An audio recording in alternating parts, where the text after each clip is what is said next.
What's being called intentional vandalism that left about 45,000 customers in the dark in a North Carolina county. Authorities say someone sprayed bullets into power substations, causing major damage and outages. Mona Kozar-Abdi joins us live from Moore County, North Carolina, with the latest of what may have been behind it. Good morning, Mona. Robin, good morning. It was another brutal night of freezing temperatures here in Moore County as more than 35,000 people remain without power. This alleged intentional attack has forced schools to close, for hospitals to rely on generators, and now for federal officials to get involved. This morning, the FBI and state authorities joining the investigation into the widespread power outages in Moore County, North Carolina, which forced schools to close as officials declare a state of emergency. The massive blackout intentional, according to the sheriff's office, who says 2 power substations were riddled with gunfire and extensively damaged Saturday evening. No motivation. No group has stepped up to acknowledge or accept it. They're the ones that done it. So, yeah, I call them cowards. The sheriff wouldn't say if the criminal activity was domestic terrorism, but says his deputies are, quote, absolutely looking into whether the sabotage is connected to a drag show Saturday night in Moore County. In the week since the shooting rampage at Club Q in Colorado Springs, the internet has been filled with praise for the shooter and calls for additional violence. Anything's possible, but we've not been able to tie anything back to the drag show. None. Duke Energy officials announcing it could be Thursday before power is restored. Overnight, sheriff officials implementing a curfew until 5 this morning. The outage wreaking havoc on this community. Friends Hallie and Sarah sheltering in a hotel in the next county after their power went out. So our first goal was to get gas. The second thing was to figure out refrigeration for my insulin. And then we would just kind of go from there and see how it was. We just kind of came up with a plan and it worked. The city pitch black. Firefighters have been responding to an increase in car accidents, medical emergencies, and carbon monoxide alarms, with more people turning to alternative forms of heat. We understand that it is December, the nights get cold, and being without power is very challenging at times. So we are with you, and we are going to continue working on this until we have everyone restored. And Duke Energy says they're dealing with a pretty sophisticated repair involving large equipment that could take days to fix. In the meantime, county officials have set up evacuation centers like the one behind me to give shelter to anyone in need. George? Okay, Mona, thanks. Shalom. Giving all praise to Yahweh, Ba'ashem Yahushai. Double honors to the apostles and elders of Great Millstone, and Yahweh, Ba'ashem Yahushai, Brakathum, to you hopefully elect, man. And a Lord willing, because some are saying that, you know, this is just a start, you know, dealing with these blackouts and rolling blackouts that they've been talking about for some time now, you know, and, you know, finding no coincidence that ever since Biden got in office, he's been talking about, you know, this dark winter that is to take place, you know, and just through the spirit, I want to put this out there because, you know, don't be surprised if somehow, some way, some way, shape, form, or fashion, they tie Russia into this, because this was a pretty much an attack on the infrastructure, you know, and what the Russians have been doing to the Ukrainians is pretty much the same thing, because you have millions of the Ukrainians over there without power, because again Russia has been attacking their infrastructure. All right, so you know you got a lot of those Ukrainians over there, man, basically dealing with a harsh winter. You know, they're pretty much catching hell over there. You know, without power, millions without electricity and power. So I just wanted to put that out there. Don't be surprised if, you know, somehow they tie Russia into this and use this as an excuse to declare war, whatever the case may be. You know, we just have to wait and see how this plays out. But nevertheless, as it's been taught, it's been said starting with the apostles on down, man, dealing with, because we know and understand that if the time is coming, we're in the time where Yahweh Ba'ashem Shah, man, he's going to unplug the lights out on this place, man. He's going to shut the lights off on this place, and that can come in the form of many different things. Several ways they can do that, such as an EMP strike, which that's been in circulation talks, that's been going around rumored. And some of us have mentioned how dealing with a lights out situation, an attack on the power grid, an attack on the infrastructure. Some of us have spoken these things. Because when it comes to when it comes to the famine and the plagues and things of that nature, we've just been given a general outlook. We don't know how it's going to play out in detail. So like I said, some of us we put these scenarios out there just to because when it comes to Esau, man, he's fairly predictable now, to the point where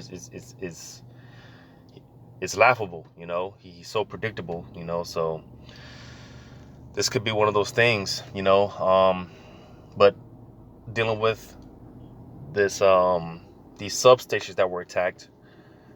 Now, I'm not mistaken, because this could lead to this can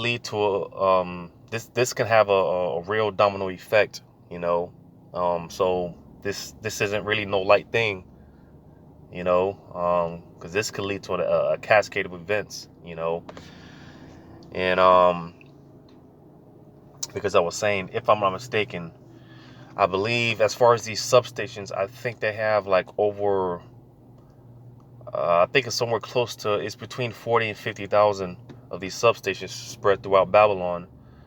All right. But again, to show you how much of a, because again, this is not a light thing, this isn't a small matter, and to show you how serious it could be.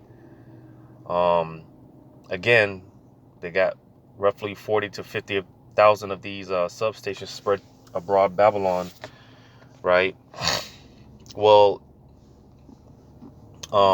again, 2 of these were sabotaged, deliberately hit or whatever. But it only takes for things to really get serious, and for this to really be like a serious thing, which, like I said, this in itself is not a small matter. All it takes is, I think they said anywhere from 9 to 10 of these substations, getting hit, or sabotaged, attacked, or whatever, to where, again, you have some serious problems. Again, between roughly 40 to 50,000 of these substations, it only takes about 9 or 10 of these substations to really something happen to them, and you have a real nationwide problem. And here it is, you got two of these were hit. You see, so again, man, this could lead to a cascade of events, man. This could lead to a series of events, man. This could have a real domino effect. So again, this isn't a small thing. Well, hey, it for those of us in the spirit, hey, the hell with it. It's good news for us.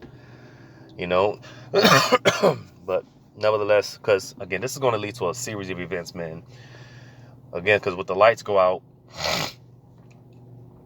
or I should say when the lights go out, because it's not a matter of if, it's a matter of when. When the lights go out, again, you got to remember, and this is a small example of what, with what's going on in North Carolina.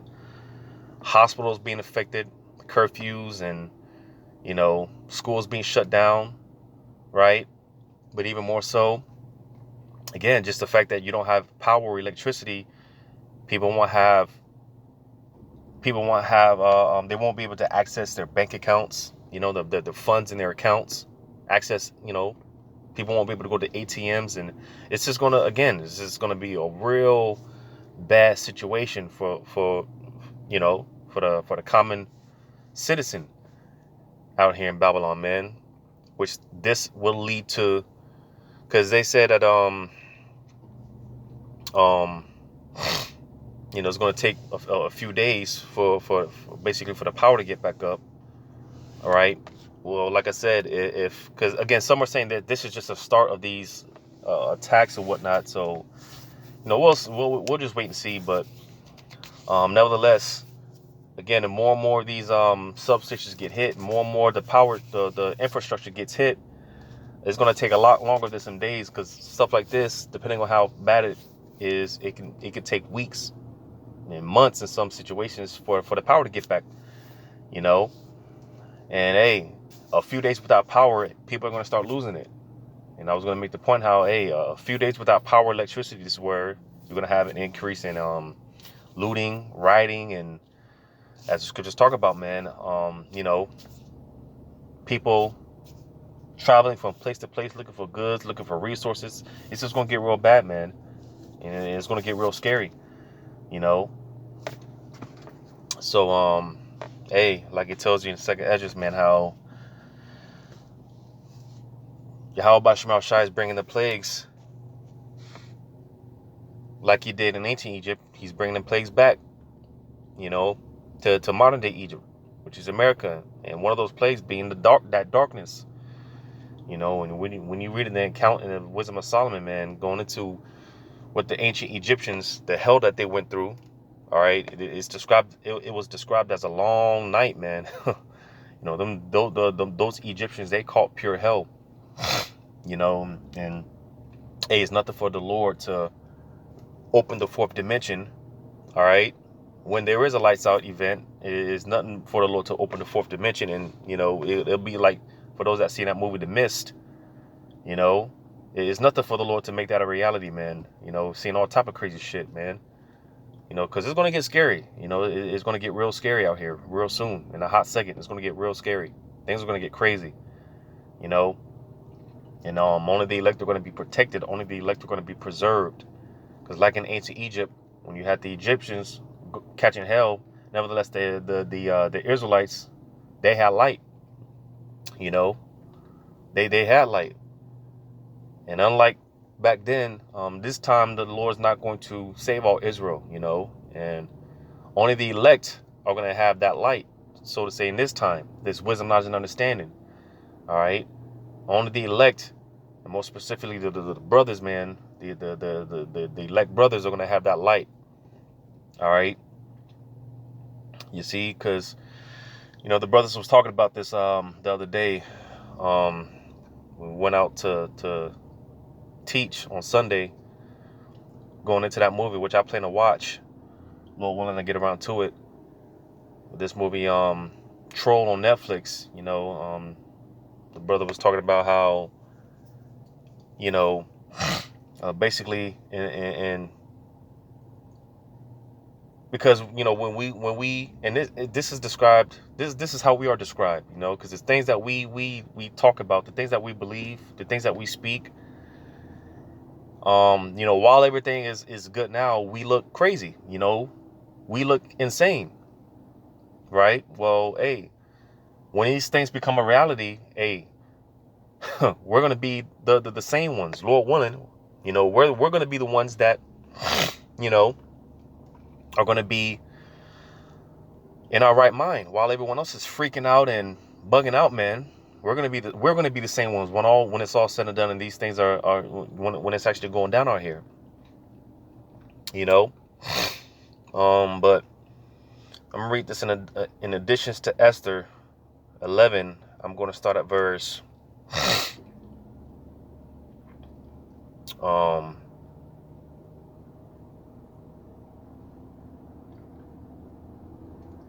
because the focus being you Israelites, man, you so-called Negroes, Latinos, Native American Indians, all right?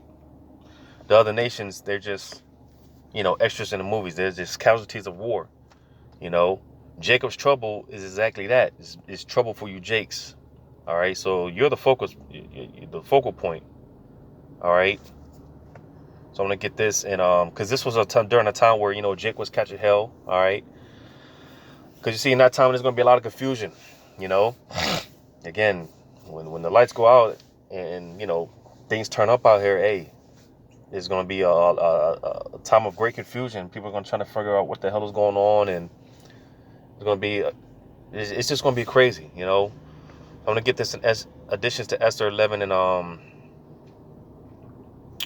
8. It says, "And lo, a day of darkness and obscurity, tribulation and anguish." Because again, when the power goes out, man, you know, when the power goes out and you're not able to eat and buy food, and if all the food in your refrigerator it starts to rot, and hey, man, it's just going to be a day of tribulation, man, anguish, all right, pain and misery, right? It says affliction and great uproar upon earth. You see? So again, because hey, it's going to be, like I said, this is going to lead to looting, and I always say this, man, is people are going to go about it the ski mask way, man, because there's going to be a dog eat dog world, every man for himself in that day. That primal state in man is gonna come out.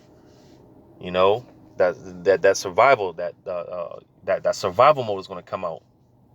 And a lot of you women are gonna be in trouble, man. If you don't have a man of the Lord, a lot of you women are gonna be in trouble. Because this whole society is based off the comfort for women. You see, well, when those comforts are taken away, again, a lot of you women are really gonna catch hell, man. You women are really gonna get it. That's if you don't have a man of the Lord. So it's gonna be a time of, like I said, man, anguish, tribulation, affliction, man, uproar, tumult and chaos. Like I said, people not able to access their bank accounts and ATMs. People are gonna be trying to do bank runs. It's just gonna be all type of crazy, man. All type of craziness. You see, but hey, like I mentioned, hey, Lord willing, hey, we're gonna be the same ones in that day, man. Because we, through the spirit and power of Yahweh Shema Shai, through His grace and mercy, we know what's going on. All right, we've been, the Lord He already gave us game on what's getting ready to happen, and just through the spirit, that's why we're preparing ourselves. All right, you got a lot of these preppers out here where we are spiritual preppers. All right, we're prepping in the spirit. You see, so hey, that day is not going to catch us, Lord willing, as a thief in the night. It's not going to catch us off guard. We're anticipating it, and through the spirit and power of Yahweh Shema Shai, we're speaking it into existence. You see, so from there, I'm going to go to Joel chapter 2, verse 1. It says, "Blow the trumpet in Zion and sound an alarm in my holy mountain. Let all the inhabitants of the land tremble, for the day of the Lord cometh, for it is nigh at hand." And you see, hey, salvation is nearer than what we believe. All right, it's closer than what we think, man. Hey, Lord willing, and I forgot a brother had there was a brother that basically mentioned this. Saw a video about the other week or so, talking about how pretty much, hey, Lord willing, man, and I've been including this in my prayers. Lord willing, 2020 this year ends off with a bang. All right, and Lord willing, this is a so-called new year, 2023, starts off with a bang. Lord willing, something happens, man. Lord willing, something happens. But you see, hey, through the spirit and power of Yahweh Shema Shai, like I said, we're speaking these things into existence. It's going to go down regardless. Whether we want to or not, whether we're ready or not, it's going to go down regardless. All right, but nevertheless, we're blowing the trumpet, warning our people. Like I said, blow ye the trumpet in Zion. Again, you Israelites, man, because you're the focus point, man. All right. We're trying to sound out the alarm, man. We're blowing the trumpet, letting you know what's getting ready to happen. The day of Yahweh Shema Shai is coming, and it's not a day. It's a day of darkness, not light. Like it goes on to tell you in verse 2, it says, "A day of darkness and of gloominess, a day of clouds and of thick clouds. As the morning spread upon the mountains, a great people and a strong, there have not been ever the like, neither shall be any more after it, even to the years of many generations." So this time is going to be so bad, man. Like I said, there's never been a time like this, and we're vastly coming into this time, man. To the point where Daniel 12:1, this time is going to be so bad that Michael, the archangel, he's going to have to stand up, all right, and defend us. You see, and it's going to be that bad because Michael, the archangel, he's never really had to stand up on the behalf of the nation of Israel, man. And even more so in this time, the elect, he's never had to do that. Well, that's how bad it's going to be. The angel's going to be, going to have to interfere and, help us out, man, because it's going to get bad. You just have to stand with that out there and California, you know, with the killer robot dogs, you know, they're trained to kill. We can't defend against that. You know, the scripture said we are as a worm, man. A worm doesn't have any type of defense capabilities, man. A worm can't defend himself. It's just vulnerable. You know, well, that's how we are, and this is why we need the man, Isaiah 59:19. You know, this is why we need the spirit and power of Yahweh Shema Shah to be with us, man, because we have no chance. If it was left up to us, man, we got no chance. We have absolutely no chance. So without the Lord, we're through. You see, but nevertheless, man, that's how bad it's going to be, man. You know, there's never going to be there's never been a time like this. All right, and so much there's never going to be a time, you know, after. You know, this is the climax of the movie, man. You know, you watch any movie, you get to the best part of the movie, man. The climax, the height of the movie. Where we're coming into the height of this movie of Yahweh Shema Shah, man. Because hey, we're all characters in this movie. Like I said, the nations, they're just extras in the movies. They're just, you know, they're just there. You know, the focus is you Israelites. Like I said, you know, we all have our part to play. But nevertheless, man, hey, we're coming into the height of this movie, and this is it's about to go down, man. It's about to go down. I'm gonna jump down to verse 31. It says, matter of fact, I'll start at verse 30. It says, and I will show wonders in the heavens and in the earth, blood and fire and pillars of smoke. And you know, you have all type of signs, man, within the heavens, blood moons, lunar eclipses, and things of that nature. And you know, I believe within the span of 2 days, man, you had like 50 volcanoes erupt, right? You know, so it's going down, man. There's a lot going on. You know, as we say time in and time out, there's a lot going on. That's not to include the earthquakes that's been going on. There's a lot going on. You know, it says the sun shall be dark, the sun shall be turned into darkness, and the moon into blood. There, before the great and terrible day of the Lord come. So again, you know. Literally signs in the suns and the moon, the blood moons, and you know, everything like that, lunar eclipses and things like that. But even more, it said the sun shall be turned into darkness. So you see, because that sun could be, the sun and the moon can go into, you know, wisdom and understanding. All right, and again, you know, hey, when Yahweh Shema Shah unplugs, when he takes the plug out of America, man, hey, you know, like I said, there's gonna be a day of confusion, and people are looking for answers, trying to figure out what's going on, and you know, looking for the light, man. You know, and they're gonna be looking for the light. That's why I said, hey, the men of the Lord willing, we're of that number, man. We're gonna be that beacon of light. All right, because again, we're gonna be the ones that's gonna be sane. All right, when everyone else is, you know, driven to that point of insanity, we're gonna be the sane ones. Because again, wisdom and knowledge is gonna be our stability. It's gonna be we're gonna be the stable ones. You see. And then we're going to have the answers in that day, man. You know. But hey. Get ready for blackouts, man. You know. Get ready for blackouts. Get ready for a lights out situation. Because they're saying this is just the start of these attacks and whatnot, man. And Lord willing it is. Because, hey, we're ready to get the hell up out of here. Well, Lord willing, this was edifying. All praise to Yahweh Bashim Shai. Double honors to the apostles and elders of Great Millstone. And Yahweh Bashim Shai Brakathum to your hopefully elect. Lord willing, until next time. Shalom.